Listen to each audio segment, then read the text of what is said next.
I'm really sorry that it's been quite a while since I've done a video. It's been a bit of a turbulent time for me and Frank. We had a little bit of a jaunt out to Salisbury Plain a couple of months back, and we noticed a bit of a rumbling sound, not a rumbling sound, like a grinding sound coming from the back end of the car. So I ended up getting it looked at. Actually, I got a clip of the noise. This is what it sounded like.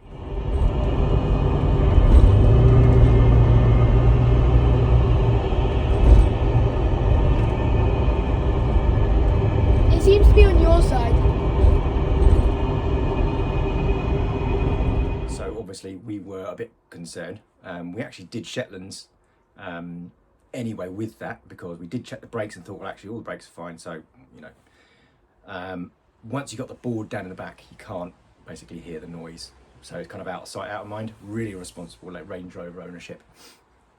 So when I got back, and so a few months back, I booked it into board lane. I thought, better get it checked. Turns out it was the diff, which wasn't great.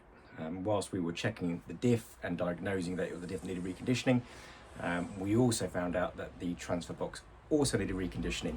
Double whammy. So that took some time. So Broadlane ended up having it for about 6 weeks. Now that last week was a bit unexpected, as he got an MOT on the Monday. There was an MOT due very early January before the trip, so I thought get it done early. And unfortunately it failed the MOT. So no, I bet you can't guess what it failed for. So it failed for rust, structural rust, too close to a suspension joint or something. In fact, actually what it was a rusted jacking point on the sill. It was pretty bad, but it wasn't even an advisory on the last MOT. I was quite surprised. It definitely hasn't got any worse. Either way, that's MOT test centres for you. You're never quite sure what you're going to get. So I had to get it welded up. So Charlie from Southwest Rust Proofing, I think they're called, part of Broadlane, he got that sorted for me really quickly. He worked over the weekend for me. So Charlie, thank you so much for doing that for me. You've absolutely saved me. And I managed to get the car back. It was re-MOT'd on the following Monday, and I got it back on Christmas Eve. So we ended up doing a few bits and pieces on the car on Christmas Eve. And literally this is gonna just show you all the bits and pieces we did do. It's quite a lot. We fit the wheel on the roof. We checked the diesel heater, got that all set up again, ready as well. All sorts of bits and pieces. So I'm gonna let it run. There's a various amount of videos sort of following on from this. So I'll put it in the actual description, exactly what we did cover off. But it is now kind of packed up, ready to go. I'm gonna do another video before I go to the Arctic. I'm just going through like the final stage, but this is kind of an update. Apologies that it took so long. In the meantime, I did some bits. I did some really important work. Got myself some overalls. That I hooded them up. Brilliant. That's what every YouTuber needs. And I also came to the conclusion that I do want to do this more often. I'm really enjoying doing the content. I'm enjoying working on Frank. The boys are absolutely loving it behind the scenes, which is really great fun. So with that in mind, firstly, I want to thank the 350 odd subscribers that I've got. I'm honestly blown away that there's that many people that want to watch. The analytics tell me that there are more, as I'm sure every YouTube tells you when you go onto their channel. I've got about 700-800 people coming back every month, which is just nuts. So thank you for that. I do want to try and push this channel now. I've got to try and recover some cost because this has become a very expensive project. I can't tell you how much, because her indoors will find out, but it has been a lot. So therefore I want to try and get YouTube to kind of start paying its way. It does take a lot of time and effort actually doing the videos and editing, all that kind of stuff. I am not an editor by any kind of stretch of the imagination, so it takes me some time to do it. So if you're not subscribed and you're watching and you're loving the content, please do subscribe. Do give me a like, comment, all that kind of stuff, that great interaction that YouTube loves on the algorithm. And that would be really great. So I've never begged for subscribers before, but I'm looking to kind of push this. So yeah, if you could subscribe, that'd be great. Share it with anybody you think might be interested. We've got loads of stuff coming up. Not only have we got the Arctic trip that I'm going to be filming, I've got a few other bits I need to do to the car. Also, we're looking to go to the Pyrenees next year as well. Sorry, this year now, it's 2025, which also should be great fun. So I'll let the rest of the videos run, and I'll catch up with you again in the next video. Thanks again for coming back.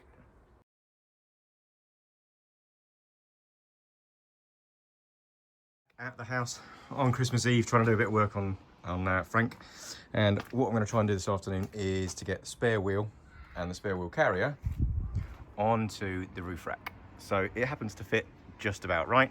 It shouldn't be any overhang, so fingers crossed that's okay. What I haven't checked is to make sure, in fact, this is going to be big enough. It does look like it is just going to be big enough, but I'm going to do a quick check now to make sure it is. So I'm going to line it up on the floor and to make sure it works. The weight off, it does fit. I don't think you can actually see under there. You might be able to actually. Hang on. Yeah, you can see the hook fits through the loop, although it's not through the moment. There you go, like that. So that's fine to install onto the roof. So I need to work out exactly where this needs to go and pop it on the roof. Okay, so these wheels are about 31 inches in diameter. So what we need to do is grab hold of my T-nuts. We're going to pop them in up here. So roughly speaking, the distance between the gun case and the edge here is about 33, 34. So I've got a bit of room here. And halfway, so about 15.5 inches, is about here. So I'm going to mount this bracket on these two rails here. And this will need to sit ideally in between the two, but it does need to sit slightly further over this way to prevent the wheel from overhanging a bit at the back. I'm not particularly fussed about overhanging at the back, actually. I think it will look all right. There's still room on the front of the roof rack, so again, it's not a problem. And the boot shouldn't be a problem opening up either. If it is, worst case, I can always loosen it off, slide it forward slightly. But what I'm going to do, I'm going to mount it so that these two back here are on this last rail. And that means it's got a termination here, so this lip bracket can't get loose and slip any further forwards with the wheel on it. And then the back one, I'm just going to have here, or well, the front. This is the back of the car, sorry. So this will stop it from shooting forwards. And here I will probably use, I'll probably use this back one as well because it's right in between these two. Doesn't really matter. So I'll put two T-nuts here. If it does start slipping around at all or anything like that, you know, I will literally just put an extra couple of T-nuts in and do it that way. I don't think that's necessary, quite frankly, but we'll see how it goes. So I need to get the T-nuts in, get this bolted down, make sure it's about level, and see how the wheel fits. That's quite straightforward. So that is rock solid on there. There is no moving that. There will be no need for any extra T-nuts. I've also put spring washers on there as well to stop these ever loosening off. It should be okay. The only annoying thing is that the T-nuts I've got are not stainless. They were cheap AliExpress ones because they're the only M8 ones I could get to fit in a 30-30 slot. So I'm going to try and find some stainless ones at some point and swap them all out. They do have a tendency to get a bit stuck. So as you can see, the little marks they leave behind, as you can see in the gaps, I don't know if you can, there's a couple I've got stuck down the front, like there. The ball bearing in it is kind of rusted stuck, so I can't get the bloody thing out. But this is on, and I'm quite happy with that. So I need to get the wheel on now, which is a rather frightening ordeal, weighing 40 kilos. Lift that onto there. See how it happens. Right, we're going to do a whole family affair here. Can you close the door for us? So we're all going to try and get this up because it's going to be pretty heavy. So I've hooked the top of the ladder onto the actual top there. Okay, so, Yeah. so the idea is, Mum and Dad, we're going to put the wheel along to here. We're going to lift up to about waist height. Yeah. And one or both of you put your foot on the bottom of this because I don't want this moving around as we push it up. Yeah. Then we're going to push it up onto the roof, and then we'll put the ladder away. All right? Yeah. Yeah. That's the plan. Yeah.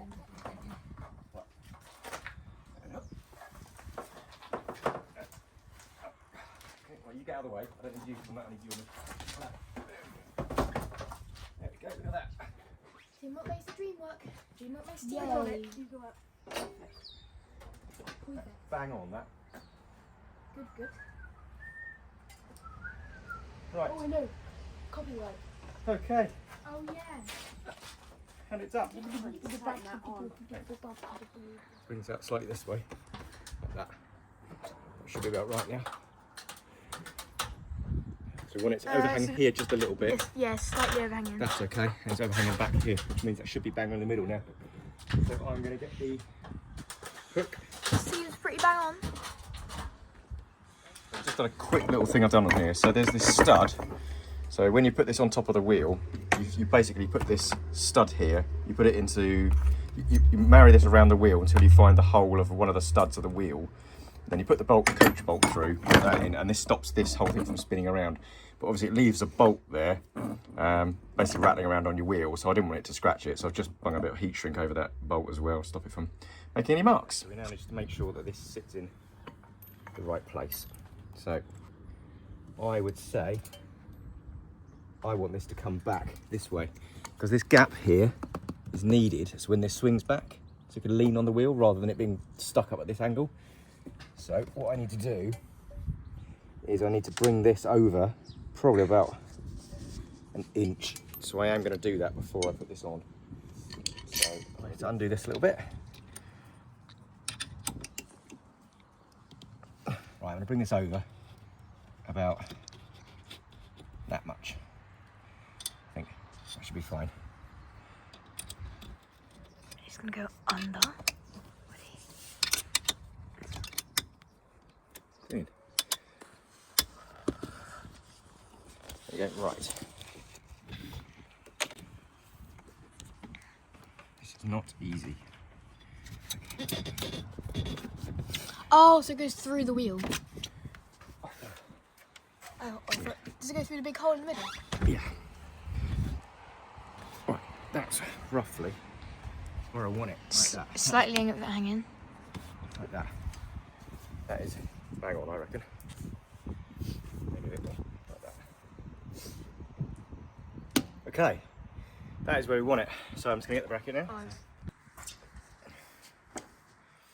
So, this stud, the hook goes down, hooks through the loop, and this finds one of the studs, basically. So it stops this from spinning, makes it nice and safe. So I'm gonna feed this through. I don't know if I'm able to see. I'll try and show you. Here we go, look at that. So that is going to try and like that. So the stud has found a hole and that loop is through like that.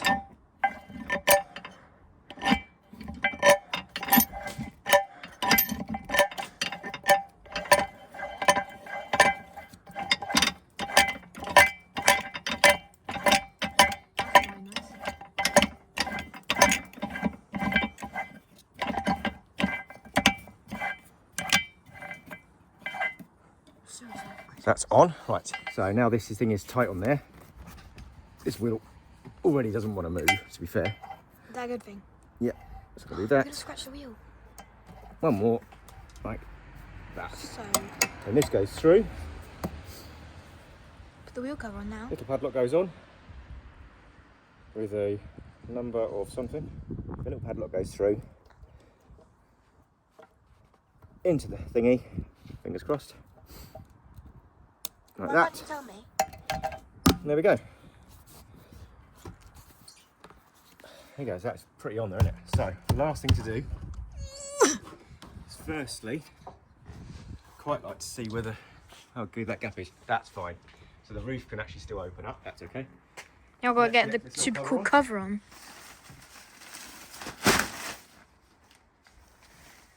AliExpress, 99p. Good old AliExpress. It's gonna last decades. Yeah.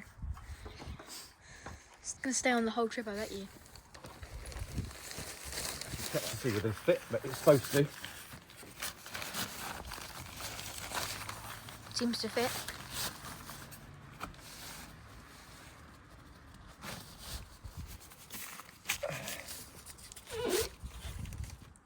That's my knee. Seems to fit really well, actually, doesn't it? Try and pull it off. There's not wind pulling that off. How does that look? Oh, it's good. Wait, let's try and get it from the top. Try and film it from the top, so we can get it look into. There we go. The north-south thing isn't pointing a particular direction, but I'm really not that worried. There we go, onto that for me. And there we go, we have a spare wheel on the roof.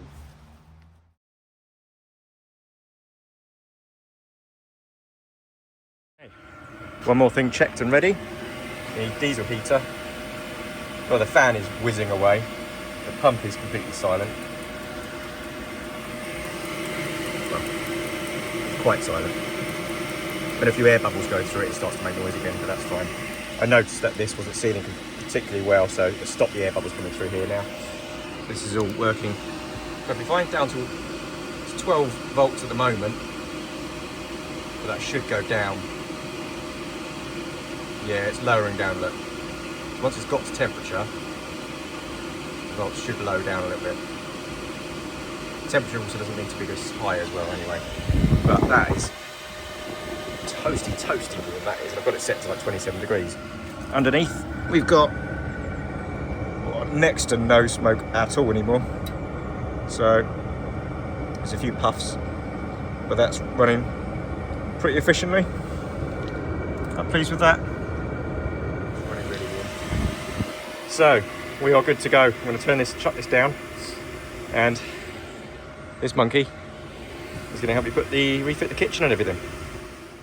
So, let's try and point it up to about waist height and get it to hit this thing here, about here, okay? 2, 3, yep.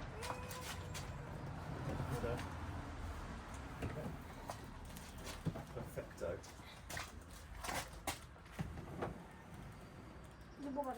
Yep, I know. Okay.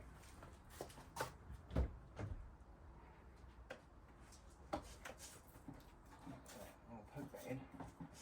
Right, can you shove it through carefully? There's a lot of friction. Keep going. Keep going. Keep going. Keep going. Stop a second. Right, keep going. Stop. Right, keep going. And again. Almost there. That's close. It's stuck. Wait. It's a bit flimsy, yeah. That's fine, because the thing goes on top. Right. Okay, so these are all in. He's in. The heater's sticking out the back, which we'll show you in a moment. That's fine. There's nothing else down there I need to worry about. I need to get the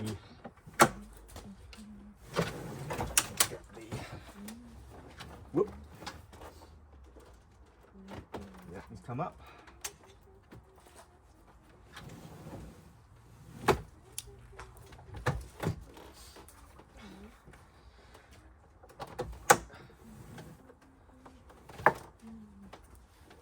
Tangling. That's actually very good. Okay, so I'll get the fuel tank in now. Right, let's get these bound on first, shall we? Like that. Okay, that one. I've got one missing, which is down there somewhere, but I'm not sure where I put it. I thought it was here, out a bit, but it's not. Must be in the box. Right, so let's get the fuel tank in.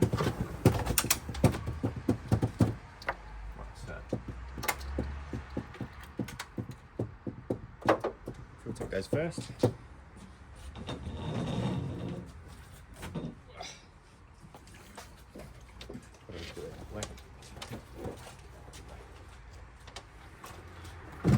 That.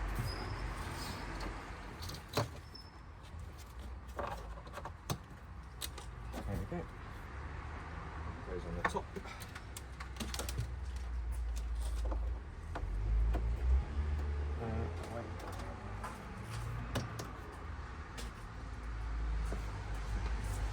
That goes in. Then it's time for blue tea. He goes on here, like that, against, through these little loops, handles, and the top.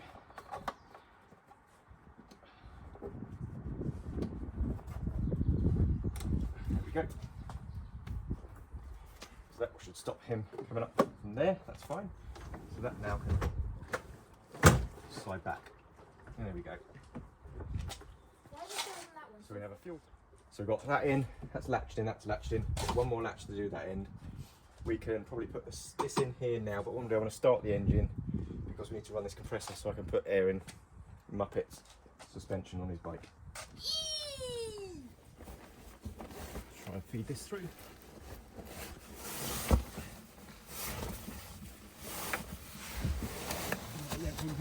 Yeah. Good yank. There we go. Keep going. There we go. That is all in. There. Should I test it? You got shoes on? Nope. Just test it. Hang on, let's get the right place first.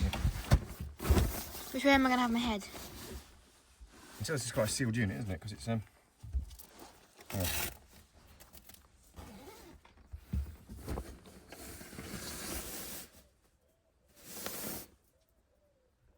Let's let the air out. Yeah.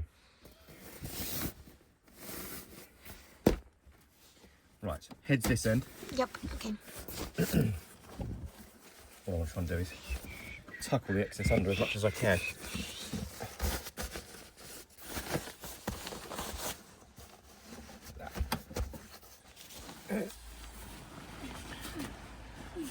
And there we go. Oh, what's this?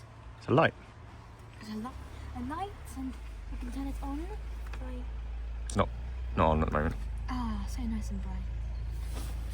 That should be alright, isn't it? It's actually really comfortable. Comfy? I feel warmer. Ever since like this. Yeah, I think that's a bit claustrophobic.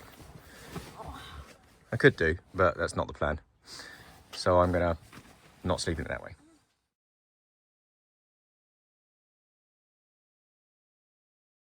This is a really quick video actually. So if like me you've upgraded your wheels on your L322, or in fact you just have a new Defender, and you have these little hubcaps. It's like 50 odd quid for 4 little Land Rover ones. If anything like me, you get a bit sick and tired of them falling off, because they do clip on. But come on, I'll show you.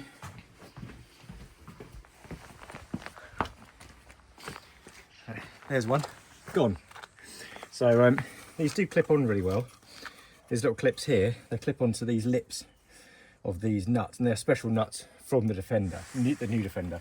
They do clip on, but that's the second time I've lost one now. So I bought another set of 4, and what I decided to do is safety wire them on. So quite simple. I say safety wire, I did buy safety wire and I didn't like it. So what I'm actually using is brake line. This is just literally thin brake line. It's 1.1mm I think I've got here. And what I've done is literally cut a length, which is about nigh on 50 centimetres, towards one end. And I've got about, so 20 centimetres in. I put, I've only got little bits, these little bits of heat shrink. I put some heat shrink along the end, but if you've got one long bit, put one long bit in, and you'll see why. And then what we do, come along with me.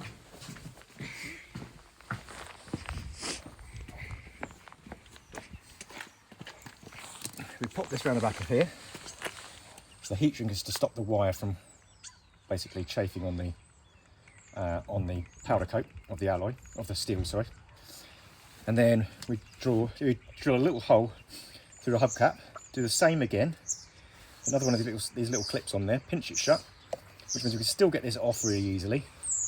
And it stops the thing going bye-bye when it goes. So And that's what it... that's the one that what we've it done looks like. earlier. That's what it looks like. So it shouldn't interfere with any weight or anything like that at all. They're ever so lightweight. But it does mean if you go over a big bump and it pulls off, all you're going to hear is a clattering around. It might run it over. Shouldn't do. And then you know it's falling off. Yeah. Which made my life a little bit more bearable. Like that. Nice little idea, I thought. Anyway, just in case you want to do it.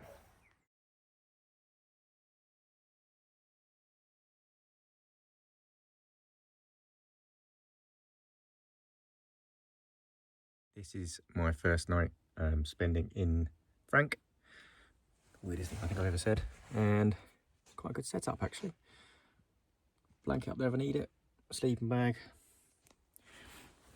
Cushion. It's actually really comfy in here. It is quite warm.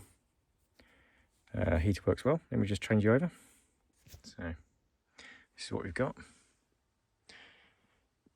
Bed here. Sleeping bag. Nice soft cushion. Feet goes down there. Feet go down there even.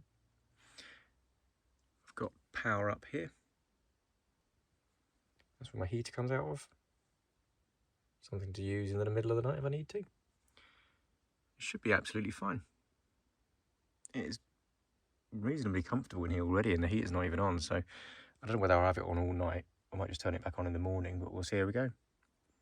anyways, I'll be going to bed a bit later, and then I'll let you know how it goes. Right, so it is about 10:30 on Friday night, and this is my first night in Frank. Got everything I need in here. Pretty chilled. It's nice and warm. Had the heater on for a while. Got too hot way too quickly, so I've turned that back off again. We'll see when I might need to put that back on. I'm not sure yet, but I've got a pretty good setup here. Got everything I need. Bit of Netflix. Nice and comfortable in the sleeping bag. Got everything on charge. All good. So I'm going to watch a bit of Netflix and then get some sleep. So I'll see you guys in the morning. Morning, everyone. That was my first night in Frank, and actually it was toasty. So it did get a bit chilly last night. Got down to -3 here last night where we are in Wiltshire. But that was absolutely fine. I did get the heater down quite low and to stay on for quite a while, but I did end up turning it off, I think, about 1 o'clock because it was just a bit uncomfortably hot. I don't think that'll be a problem when I'm in the Arctic. And then slept right through till about 6, something like that. Woke up because my head was a bit cold. Put the heating back on. Within 10 minutes, the car was toasty again. And it was time to get up and go and get a coffee. So, yeah, it was absolutely fine. So first night down, not a lot I'm going to change. Very happy with everything charged. The heater stayed on. I'm going to go check the fuel in a minute. The Bluetooth's down to about 40%, which is absolutely fine because I charged everything last night. And that also recharged the leisure battery, which I've wired the charger into now. So that charged the leisure battery. It powered the light, it powered everything else. So yeah, it did a good job. I'm pretty happy with that. I need to go and check the fuel, the diesel, see how much of that I used, but I can't imagine it was a huge amount. But yeah, so well happy. Here's the Arctic.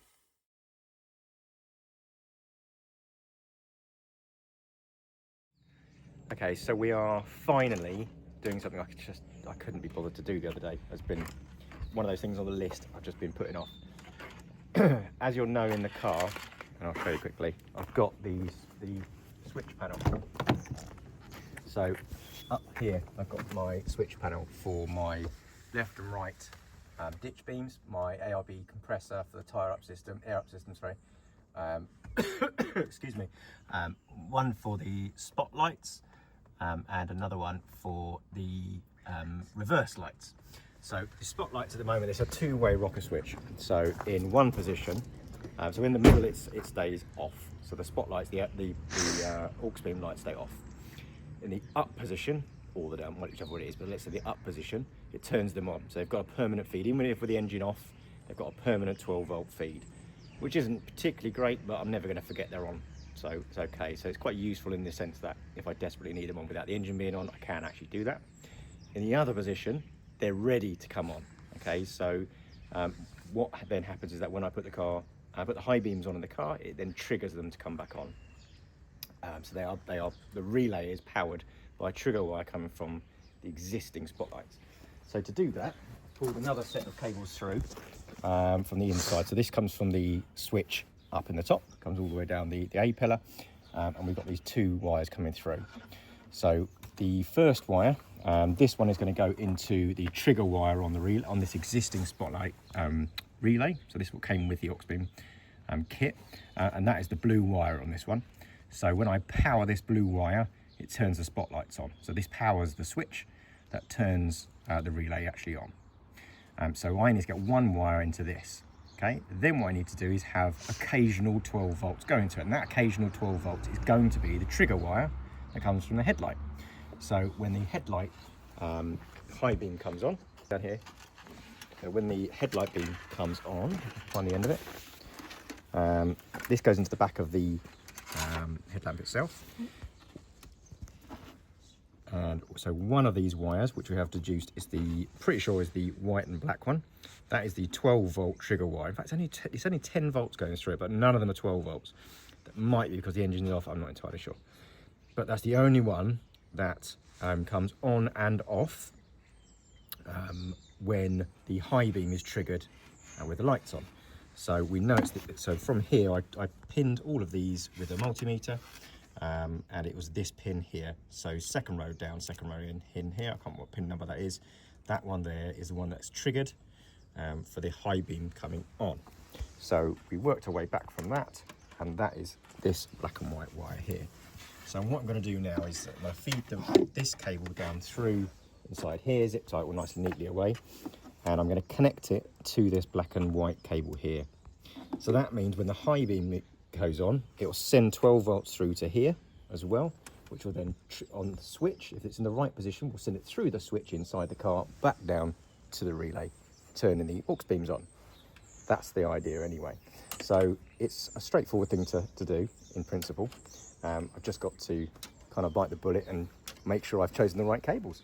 So the next thing I need to do now is cut into that cable, take some of the wrap off, cut into the cable, feed this one down so it's nice and neat, and see if it works.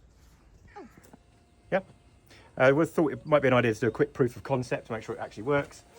So I've connected the, split this blue cable up, and I've connected this trigger into it. So the other cable now I've poked into the cable which I think is the right one here, and I've plugged one of the spotlights in. Headlights are ready, so in theory Wait, let me. it should come on. Yay! They're on. And they're all off. Okay, so it is working. So what we'll do now is we will feed into that wire. So I'm going to cut some of that tape away. We now know it's the right one. I'll do a better junction back here and tape this up. Could do with putting a little maybe a little inline fuse. Maybe there is an inline fuse in the actual thing itself. So we'll get rid of that. Make sure that's nice and tidy. Poke all this back away. Attach this back into here. Tape it everything back up. Feed this grey wire through. All back down inside here somewhere where it's nice and tidy. Probably run it along the spotlight cables here, and then cut into the back of this very carefully, and then that should be good. So it actually works. Great. Now I've got to do the tidy up. So we've now got all the lights wired up. So at the moment with the switch off itself, the high beams still work like that, and then with the switch down now wired in for the aux beam, on the high beams come on. Wow, they come on. They are pretty damn bright. So yeah, pretty happy with that. And we've also got, I've put the wiring away now, but the cabling all away, nice and tidy. You can see it all tucked away here. And it goes back into this relay, and it's nicely tidied away. So happy with that.